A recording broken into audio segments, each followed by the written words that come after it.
Tonight, Hezbollah vows revenge after hundreds of pagers explode at the same time, wounding thousands and killing about a dozen. Why the terror group blames Israel for the coordinated, sophisticated attack. No bail for Sean Diddy Combs after pleading not guilty to sex trafficking and racketeering charges. The shocking accusations in the indictment. Mr. Combs is a fighter. He's going to fight this to the end. And tonight's Eye on America. During this especially divisive election cycle, meet the man with a unique solution to bring the country together. As Americans, we really are all in the same boat together. The CBS Evening News starts now.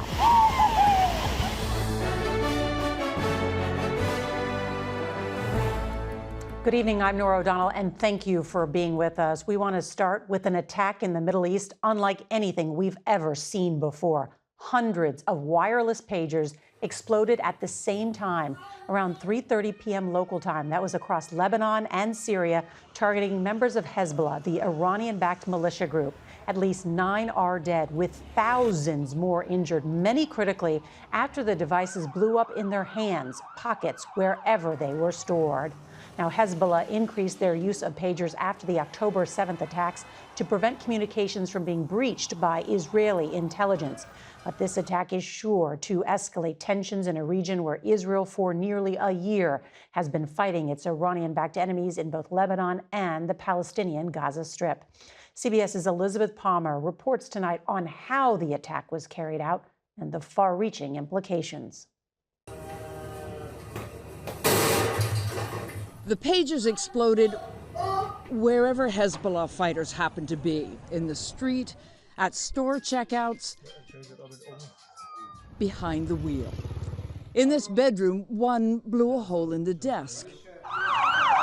Ambulances rushed the injured to hospitals, and emergency rooms filled with those injured by the tiny blasts powerful enough to shred faces and limbs. One high-profile casualty was Iran's ambassador to Lebanon, who was slightly hurt.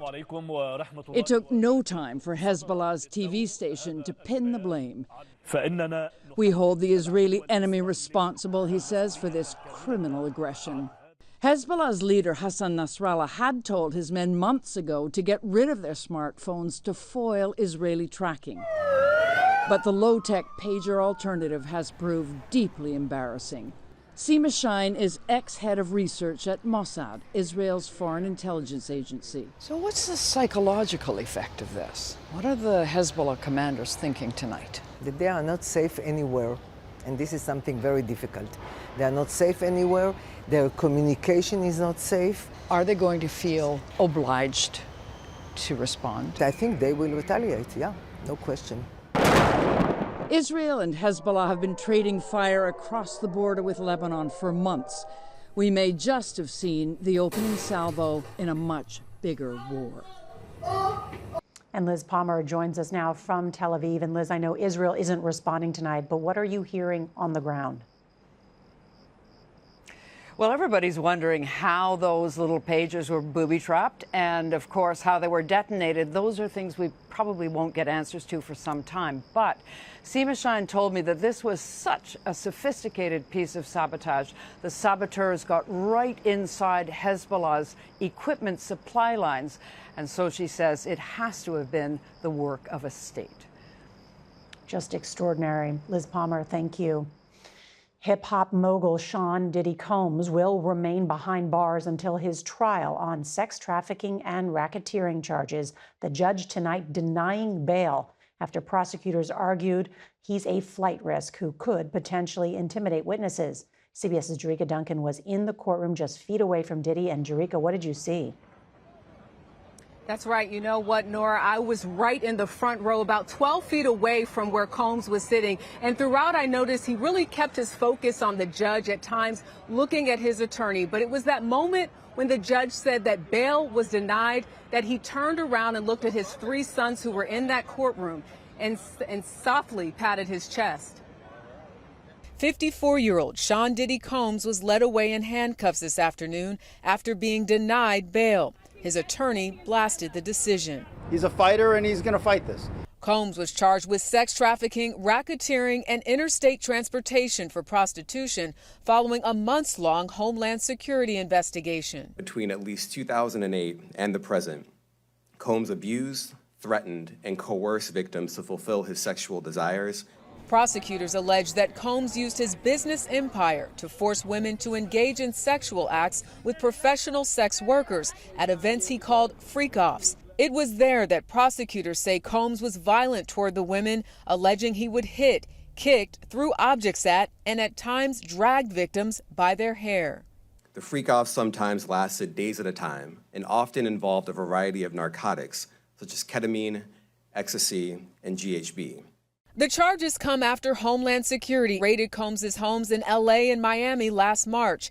Agents say they seized 3 AR-15s with defaced serial numbers, ammunition, narcotics, and recordings of some of the sex acts, which prosecutors say he used to manipulate his victims. Last November, Combs' former girlfriend, Cassie Ventura, filed a lawsuit alleging Combs raped, physically abused, and sex trafficked her during their 10-year relationship. Combs reached a settlement in that case, denying any wrongdoing. But 6 months later, video surfaced from 2016 showing Combs hitting, kicking, and dragging Ventura by the hair. When you are looking at a racketeering charge, which carries life in prison, when you're looking at sex trafficking charges, this is someone who really may never see the light of day. When arguing bail denial, prosecutors pointed to Jeffrey Epstein and R. Kelly, but Combs' attorney quickly shot back and said you can't compare those cases, Nora, because they involve children who could not consent. Jerika Duncan, thank you. Tonight, the head of the Secret Service is telling Donald Trump that it is not safe to keep golfing without additional security measures. That's according to a senior official with Donald Trump's campaign. CBS's Scott McFarland traveled to a golf club here in Washington to see for himself how hard it is to secure a wide-open course.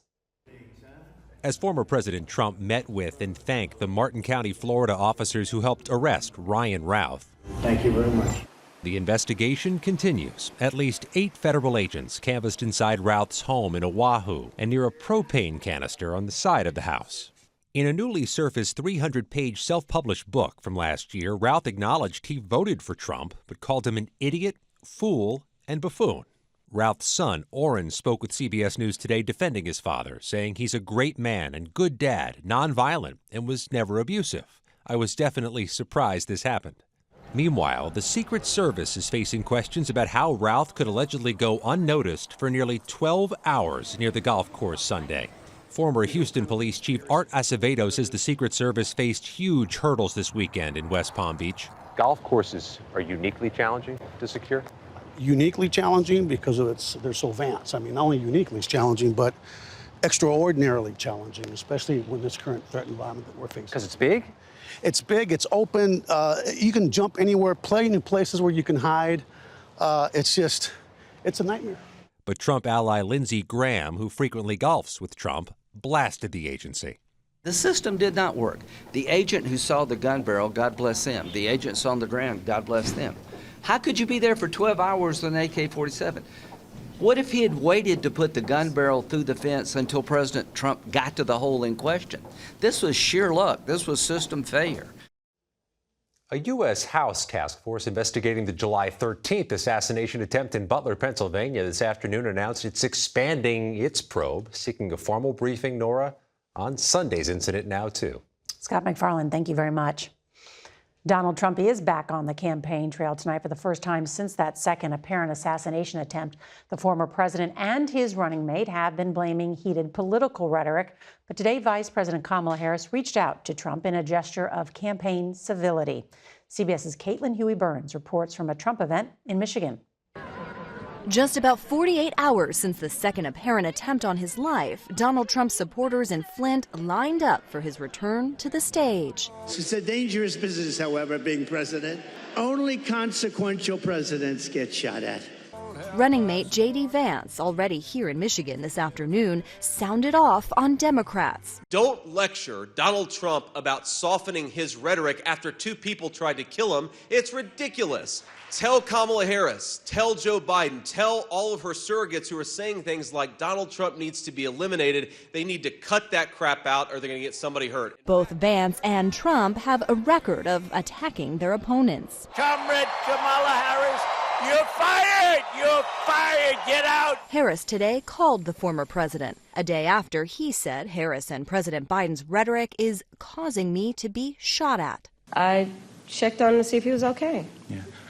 And I told him what I have said publicly. There's no place for political violence in our country. In Philadelphia today, Harris said Trump is stoking fear in Springfield, Ohio. It's a crying shame.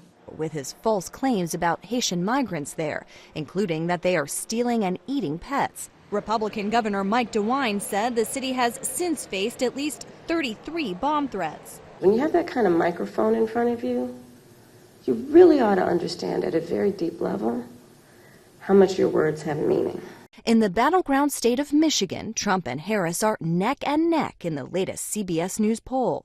Both campaigns are targeting union workers here in a state synonymous with the auto industry. The United Auto Workers Union endorsed Harris, but support from the Teamsters, which represents over 1 million members, is up for grabs. And all eyes are on that Teamsters endorsement. The union's president said a decision about who or if to endorse could come as soon as tomorrow. Harris will be here in Michigan on Thursday. Nora? Caitlin Hui Burns on the trail tonight. Thank you. What parents need to know about the sweeping changes for teenagers on Instagram. This is new, and that's next. The way teenagers use Instagram is changing dramatically in a pivot to address concerns over child safety. That means young users will have more privacy and fewer notifications automatically. But CBS's Jolene Kent spoke to parents and the company's safety chief on whether it's enough.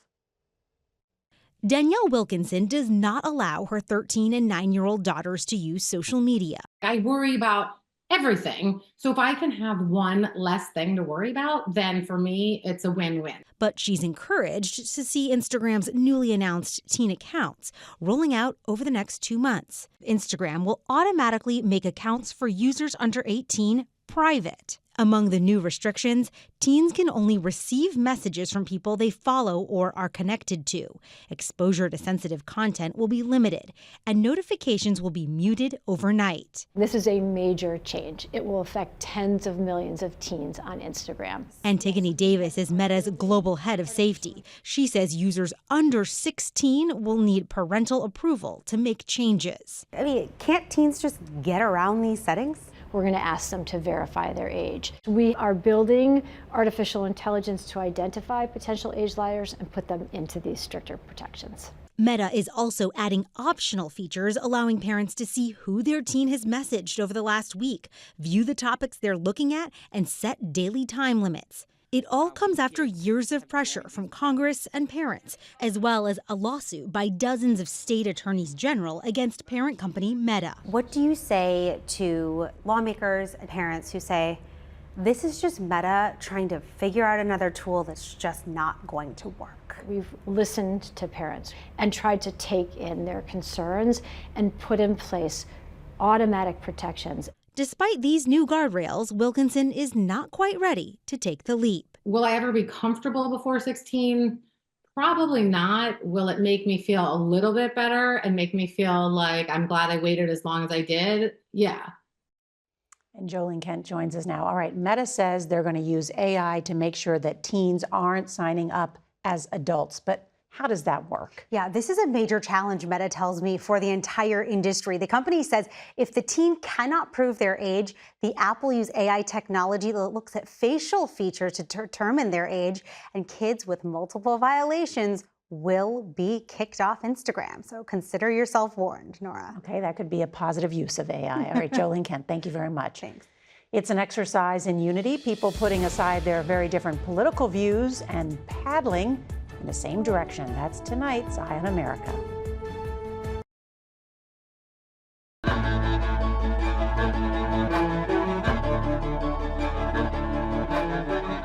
7 weeks from now, we will be eagerly awaiting the first returns of campaign 2024.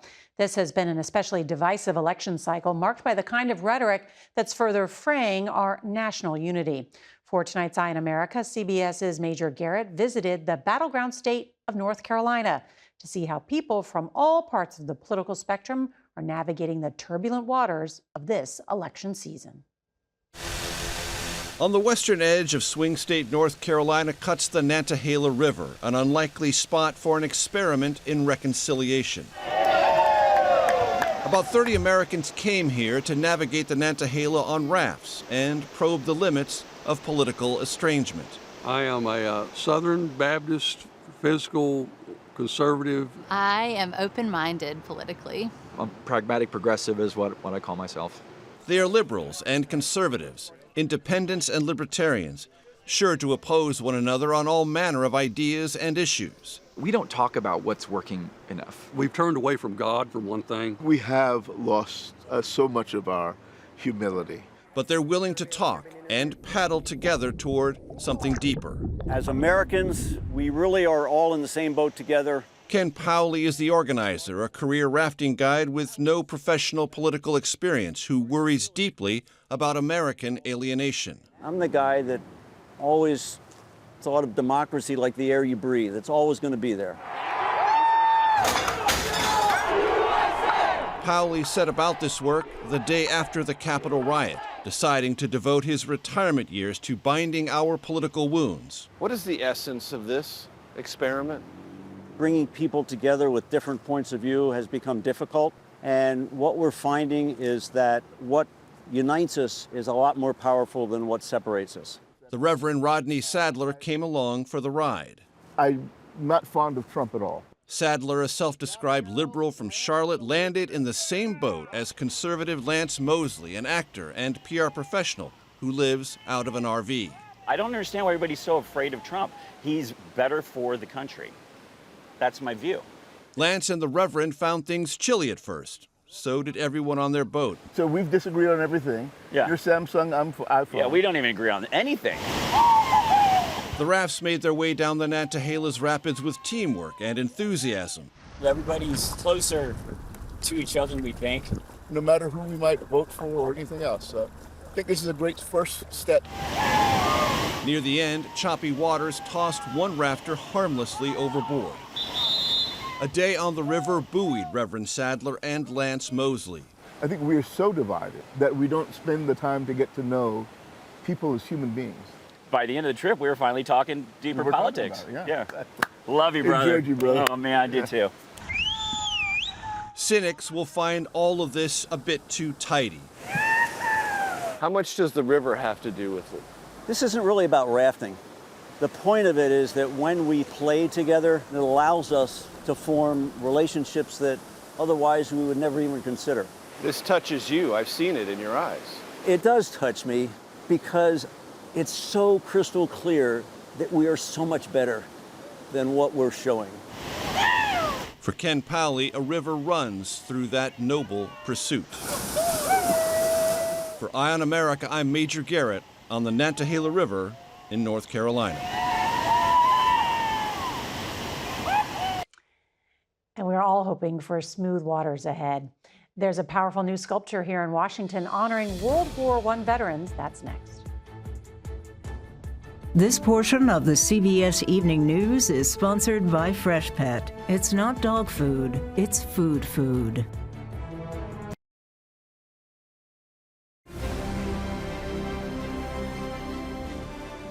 Finally, tonight's Heart of America. We want to show you the newly completed National World War I Memorial right here in the nation's capital.